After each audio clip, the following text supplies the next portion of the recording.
I told you the WNBA's biggest star might be its biggest problem. Caitlin Clark is breaking records left and right, but some players aren't cheering. They're planning a revolt. You heard that right, a revolt. But why? Is Clark really the issue, or is she just exposing cracks that have been there all along? Here's a crazy stat for you. 17% of all flagrant fouls in the WNBA this season were against Clark. One player. That's nuts. But you know what's even crazier? This might be the wake-up call the league needs. Let's take a moment to discuss Caitlin Clark. Not only is this rookie talented, but she is also revolutionizing the WNBA. The guy in question averages 15.1 points, 6.9 assists, and 3.7 rebounds per contest. It's all-star quality play from the start, not just Rookie of the Year stuff. This is where things start to get interesting, though. Although Clark's no-look passes and long three-pointers have spectators giddy, some WNBA veterans are ignoring her. Players like Chiney Ogwumike have expressed their opinion that Clark should humble herself, while others have voiced their displeasure with the attention she is receiving. They seem to have forgotten what a new star in the league is like. Let's now analyze Clark's strategy. She is not like other rookies in the WNBA. Defenders are being caught off guard by Clark's lightning-fast shot release. She's pushing defenses in ways they're not accustomed to, coming up from well beyond the arc. What about her court vision? When defenses give up on her, she seems to have eyes in the back of her mind, spotting teammates for easy baskets. However, some players don't like it. Clark is being bumped off screens and given the rookie treatment by opponents who are attempting to be aggressive with her.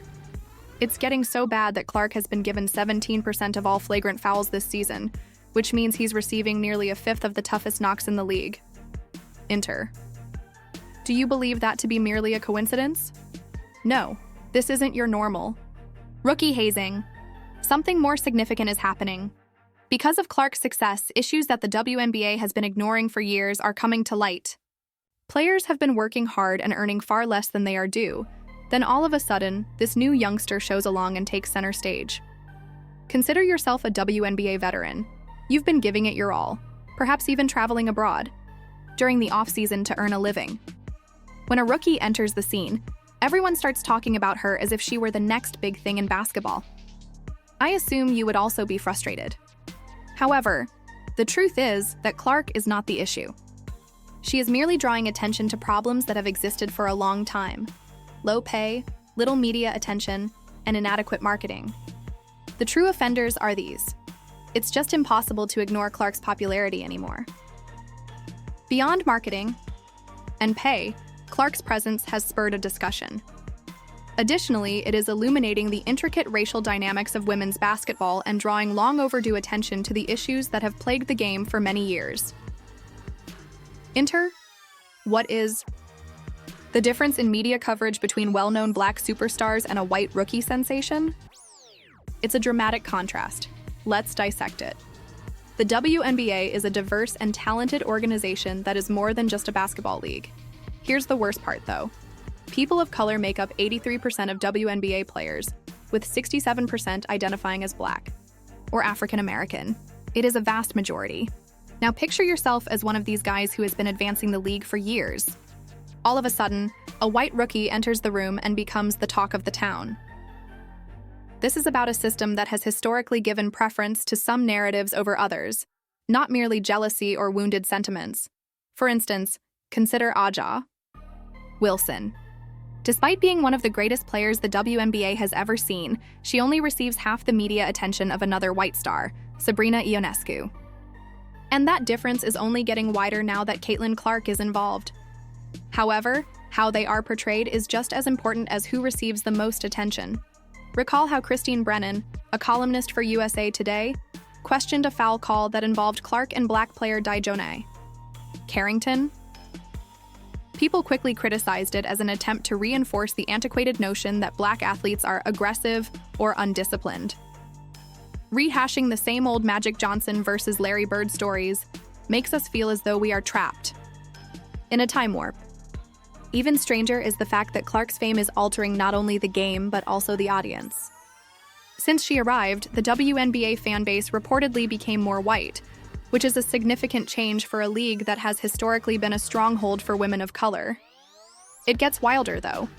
Clark's success is influencing politics in addition to the court and the supporters. She is becoming a symbol that transcends basketball, as some individuals use her as a poster kid for many causes. She has turned into a lightning rod for persistent problems in women's sports. As Clark enters the spotlight, she unintentionally draws attention to a startling fact. Many of the WNBA's best players frequently lack the funds to concentrate just on the league that brought them fame. Why? The WNBA's pay structure isn't attractive, let's face it. Around $60,000 is the minimum wage and $230,000 is the maximum. To some, that might seem like a lot. But consider the NBA, where the minimum wage is $1.1 million. Yes, the WNBA standout makes nearly 5 times as much money as the lowest paid NBA player. What is the average wage in the NBA? A cool $10 million. WNBA players feel underpaid, which makes sense. The odd part is that Caitlin Clark is bringing a lot of money to the league. TV ratings are soaring, stuff is flying off the shelves, and ticket sales are through the roof. But you know what? The players do not receive the majority of that money. They appear to be on the sidelines of a gold rush. What do players in the WNBA do then? After packing, they leave for the foreign country. Yes, some of the top players in the world play all year long in order to make ends meet. They travel to China, Russia, Turkey, and any other location that will pay them what they are worth. Imagine having to leave your own nation to pay your expenses, even though you are an all-star there. That is the situation for a lot of WNBA players. But wait, it gets wilder still. A rival league is being discussed. Yes, you heard correctly. Hey, maybe someone else will pay these players what they're worth if the WNBA doesn't, some people are suggesting.